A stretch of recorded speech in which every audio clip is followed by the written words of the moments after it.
Hello everyone. Golden rule of personal account.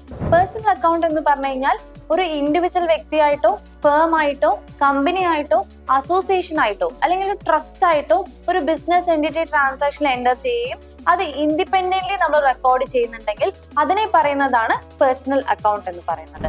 Golden rule of personal account: debit the receiver, credit the giver. Receiver എന്ന് പറഞ്ഞു കഴിഞ്ഞാൽ നമ്മുടെ ബിസിനസ്സിൽ നിന്ന് സ്വീകരിക്കുന്ന ആളെ റിസീവർ എന്നും, നമ്മളുടെ ബിസിനസ്സിലേക്ക് എന്തെങ്കിലും തരുന്ന ആളെ നമ്മൾ എന്ത് പറയുന്നു? ഗിവർ എന്ന് പറയുന്നു. ഫോർ എക്സാമ്പിൾ, റിസീവറിന്റെ കേസിൽ ക്രെഡിറ്റ് സെയിൽ ടു രാഹുൽ. രാഹുലിന് ഞാൻ ക്രെഡിറ്റ് സെയിൽ ചെയ്തു, സോ രാഹുൽ റിസീവർ ആണ്. സോ രാഹുലിന് നമ്മൾ എന്ത് ചെയ്യുന്നു? ഡെബിറ്റ് ചെയ്യുന്നു. സെയിൽസിന് നമ്മൾ ക്രെഡിറ്റ് ചെയ്യുന്നു. ഇനി അടുത്തത് ഗിവറിന്റെ എക്സാമ്പിൾ ആണ്. Credit purchases from Manu. Manu നിന്ന് ക്രെഡിറ്റ് പർച്ചേസ് ചെയ്തു. മനു നമ്മുടെ ഗിവർ ആണ്. സോ മനുവിന് നമ്മൾ എന്ത് ചെയ്യുന്നു? ക്രെഡിറ്റ് ചെയ്യുന്നു. പർച്ചേസിന് നമ്മൾ ഡെബിറ്റ് ചെയ്യുന്നു.